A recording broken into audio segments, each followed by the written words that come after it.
semua bangsa ini wujud secara bersama tetapi tidak berinteraksi. Mereka tidak faham cara fikir, cara hidup, budaya, agama, semuanya tak faham.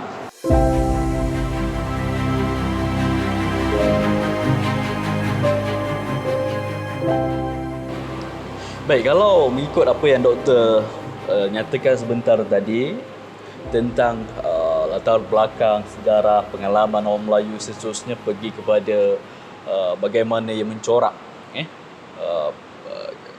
pembentukan atau penggubalan perlembagaan yang dibuat secara cukup teliti, berhati-hati, melibatkan pelbagai pihak.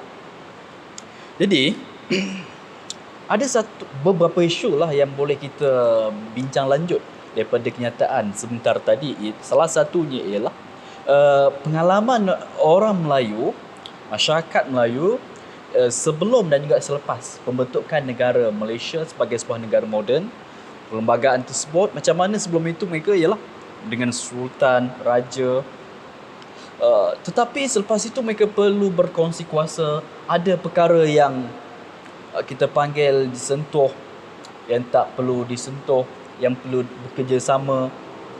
Ada keistimewaan tertentu yang perlu dihormati, dan juga lain-lain. Malah ada kesan daripada ketidakpuashatian lama terhadap dasar pecah dan perintah barangkali yang diamalkan oleh penjajah. Macam mana nak lihat hubungan Melayu dan masyarakat ataupun bangsa lain selepas pembentukan negara Malaysia?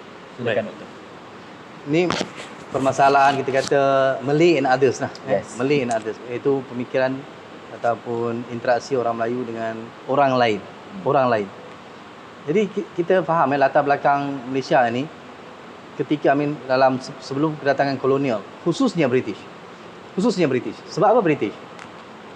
British tak sama macam Portugis dan Belanda. Portugis dan Belanda datang memang atas tujuan ekonomi dan mereka tidak menguasai pentadbiran dan sistem keseluruhan lah sistem masyarakat. Tapi British datang, dia menguasai bukan saja ekonomi tetapi menguasai semua susun atur, urus tadbir masyarakat. Dari urusan pentadbiran ataupun perlombongan sampailah ke pejabat agama. British terlibat bersama-sama. Jadi kesan kita adalah yang paling besar dan paling mendalam adalah dengan British. Dan British lah yang mencorakkan bagaimana Malaysia ada pada hari ini. Iaitu interaksi, misalnya interaksi antara orang Melayu dengan orang lain. Orang Melayu memang pernah berinteraksi dengan orang lain ketika zaman-zaman Melaka misalnya. Tetapi secara terbatas. Dengan kedatangan British, orang Melayu mula berinteraksi dengan orang Cina, orang India dan orang Arab dan orang lain lah, orang Jawa apa semua yang dibawa. Yang masuk. Influx of immigrants kita kata antara tahun 1800 hingga kemerdekaan itu. Baik. Ketiga, walaupun orang yang datang dari kepulauan Jawa, kepulauan Indonesia ini masuk, orang Melayu tidak merasakan bahawa mereka itu others yang sangat asing. Sebab mereka membawa ciri budaya, agama dan bahasa yang lebih kurang sama. Tetapi apabila ada orang India dan orang Cina, secara umumnya orang India dan Cina, mereka mula merasakan inilah others yang tidak memiliki satu ciri persamaan dengan kita. Iaitu tidak ada ciri bahasa yang sama, tidak ada ciri budaya yang sama, tidak berkongsi sejarah yang sama. Begitu juga dengan penjajah. Mengapa kita katakan penjajah itu musuh kita? Sebab kita tidak berkongsi ciri yang sama, identiti yang sama. Baik, British melaksanakan strategi pecah dan perintah. Dan strategi kita tak kata dasar dalam sejarah. Sebenarnya pemikiran ini perlu diubah. Kita tak kata dasar dah, kita kata strategi. Sebab dasar sesuatu yang dibincangkan dan digubal dan digazetkan. Tidak ada perkara itu. Yang adalah strategi, iaitu strategi yang berdasarkan pengkhususan kerja. Secara umumnya orang India bekerja dalam peladangan, orang Cina bekerja dalam sektor perlombongan, orang Melayu disebabkan dia tidak mahu terlibat dalam ekonomi kapitalis, ekonomi moden, dia berundur dan tinggal di kampung-kampung. Sebab pemikiran mereka tidak mahu bekerja secara langsung dengan penjajah dan bercampur dengan others ini tadi.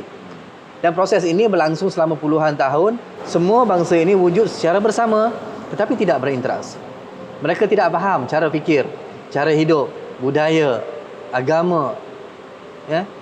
Semuanya tak faham. Tapi apabila 1957 merdeka, buat kali pertamanya pintu dibuka seluas-luasnya. Semua orang keluar, iaitu penjajah keluar dan kita mentadbir sendiri.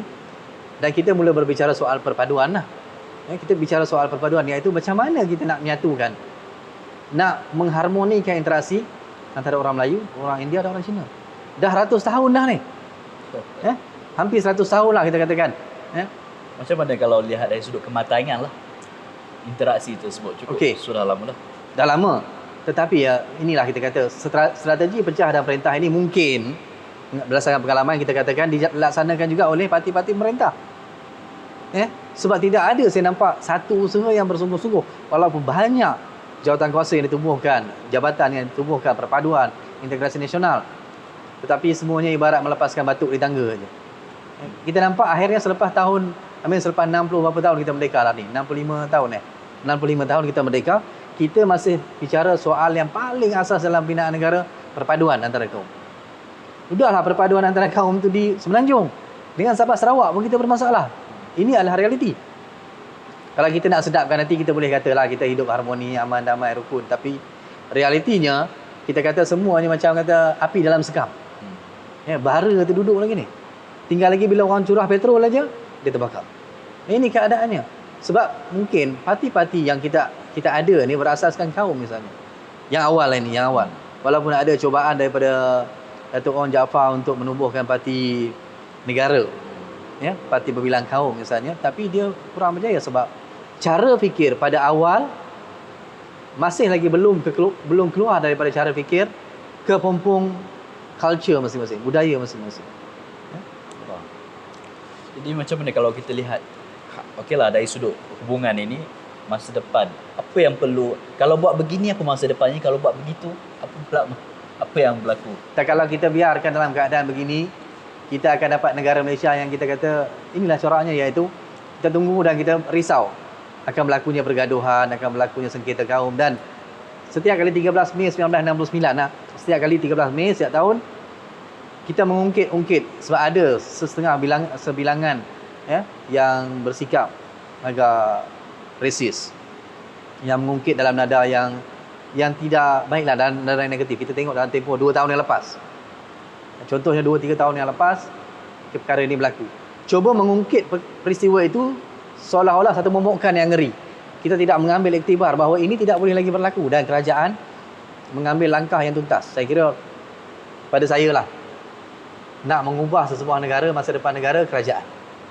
Sebab kerajaan selepas kuasa Tuhan, kuasa yang mampu mengubah manusia adalah kerajaan. Itu dia.